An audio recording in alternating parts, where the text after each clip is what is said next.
उत्तर प्रदेश में चल रहे धर्मांतरण के संगठित रैकेट का पर्दाफाश अब न सिर्फ धार्मिक बल्कि राजनीतिक और आतंकी कनेक्शन तक जा पहुंचा है। इस मामले में एटीएस और ईडी की जांच जैसे जैसे आगे बढ़ रही है, वैसे वैसे नए और चौंकाने वाले खुलासे हो रहे हैं। इस पूरे प्रकरण में सबसे चौंकाने वाली कड़ी सामने आई है छांगुर बाबा उर्फ जलालुद्दीन का माफिया अतीक अहमद से संबंध। ये कनेक्शन केवल व्यक्तिगत या धार्मिक नहीं बल्कि राजनीतिक और रणनीतिक भी रहा है। इस संबंध को लेकर पूर्व राज्य मंत्री व बीजेपी नेता दद्दन मिश्रा ने बड़ा खुलासा किया है। बीजेपी के वरिष्ठ नेता और पूर्व मंत्री दद्दन मिश्रा ने इस संबंध का खुलासा करते हुए दावा किया कि 2014 के लोकसभा चुनाव में जब वे श्रावस्ती सीट से बीजेपी के प्रत्याशी थे, उस समय माफिया और बाहुबली अतीक अहमद समाजवादी पार्टी के टिकट पर उनके खिलाफ चुनाव लड़ रहा था। दद्दन मिश्रा के अनुसार उस वक्त छांगुर बाबा अतीक अहमद के लिए प्रचार में पूरी तरह सक्रिय था। उन्होंने बताया कि छांगुर बाबा न केवल प्रचार में शामिल हुआ बल्कि अतीक अहमद के साथ मंच भी साझा किया और खासकर मुस्लिम बहुल इलाकों में प्रचार की कमान संभाली थी। अभी जब तमाम मीडिया रिपोर्ट्स और अखबारों में हमने जलालुद्दीन उर्फ छांगुर बाबा की फोटो देखी तो हमें ध्यान में आया कि 2014 में जब मैं लोकसभा का चुनाव लड़ रहा था और हमारे सामने समाजवादी पार्टी से अतीक अहमद प्रत्याशी था, तो हालांकि छांगुर बाबा का जो गांव है रेरा, ये विधानसभा उतरौला लोकसभा गोंडा में पड़ता है। हालांकि हमारे बॉर्डर पर है, उसके आसपास के गांव तमाम महिला पेहर, जफराबाद, मसीहाबाद, रेणवलिया, चमरूपुर, शुक्लागंज वगैरह जो है हमारे श्रावस्ती लोकसभा में है, बलरामपुर सदर विधानसभा में। तो ये लोगों ने बताया कि जो है अपने क्षेत्र में प्रचार प्रसार न करके बड़े माफिया अतीक अहमद के साथ जो है चुनाव में पूरी तरह से एंगेज था। कई जगह मंच भी साझा किया और ख़ास तौर से जो है मुस्लिम बाहुल क्षेत्रों में जो है अतीक अहमद के प्रचार प्रसार का पूरा जिम्मा इसने ले रखा था। अतीक अहमद जैसे माफिया की पहुंच और ताकत का फायदा छांगुर बाबा ने अपने धर्मांतरण नेटवर्क को फैलाने में किया, जबकि बाबा की धार्मिक पहचान का फायदा अतीक ने मुस्लिम समुदाय के बीच खुद को मसीहा दिखाने में उठाया। वही छांगुर बाबा के खिलाफ चल रही जांच में आईएसआई कनेक्शन भी सामने आया है।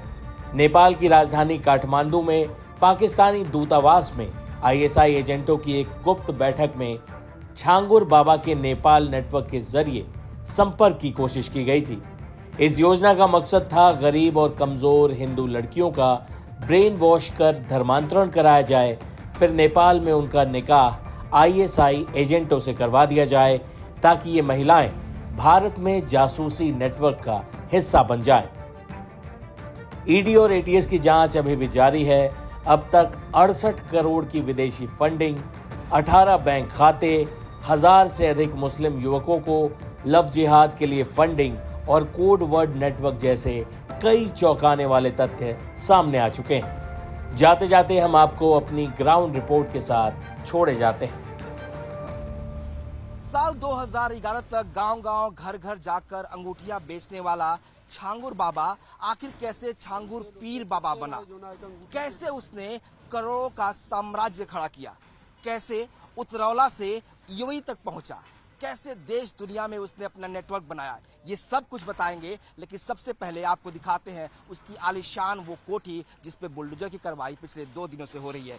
ये जो इलाका है बलरामपुर का उतरौला का, यहाँ पे करीब 5 बीघे में, जो लोकल बीघा है उसके हिसाब से 5 बीघे में ये कोठी बनी है। और देखिए कहाँ बनी है कोठी, आसपास बिल्कुल खेत खलियान है, कोई घर आसपास नहीं है।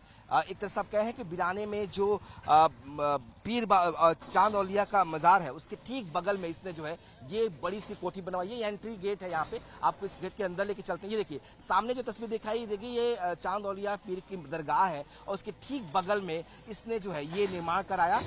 इसको इसीलिए इसको और खुद को पीर के तौर पर प्रेजेंट करने लगा, इसीलिए इसको छांगुर पीर बाबा भी इलाके के लोग कहने लगे। अब ये जो बिल्डिंग है, ये देखिए इस बस में आते हुए, ये 2 मंजिला इमारत है, करीब 15 कमरे इसमें है। लग्जरी का सारा साजो सामान इसके अंदर मौजूद है। इसमें छांगुर बाबा जो जलालुद्दीन उर्फ छांगुर था वो रहता था, उसकी सहयोगी नसरीन जिसका नाम नीतू रोहरा है, उसका पति नवीन रोहरा और उसकी बेटी रहते थे। ये पूरा पोर्शन था जहां वो रहते थे। इसके दूसरे हिस्से में जहां पे ये बुलडोजर की कार्रवाई आप देख रहे हैं, ये देखिए, ये वो हिस्सा है जिसको एक तरह से आप व्हाइट हाउस कह सकते हैं।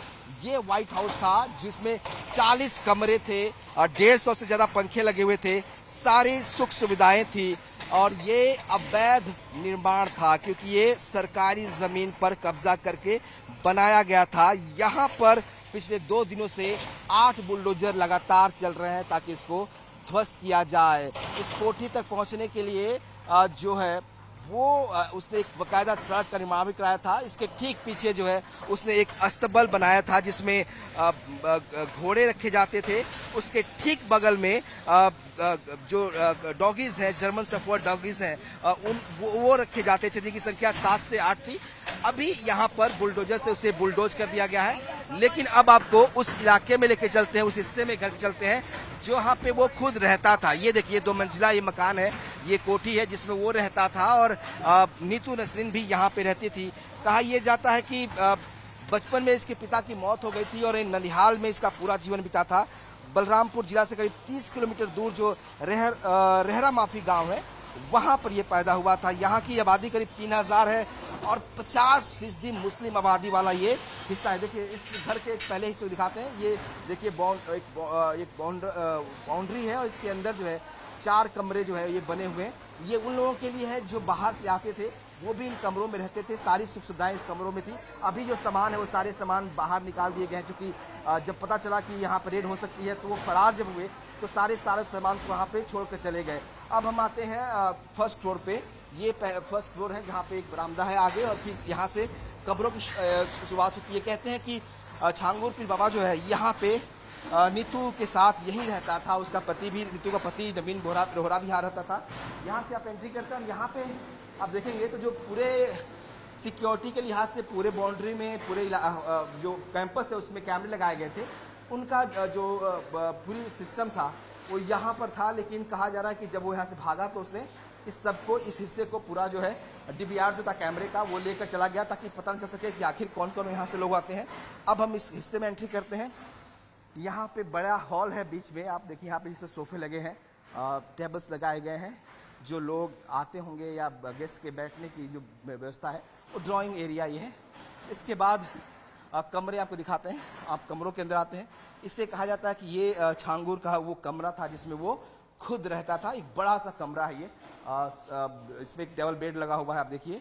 बाकी सामान जो है बिखरे पड़े हैं क्योंकि ये सब कुछ खाली करके जो जरूरी सामान थे उसको लेकर भाग गए हैं। तो ये वो कमरा है, अटैच बाथरूम है इसमें।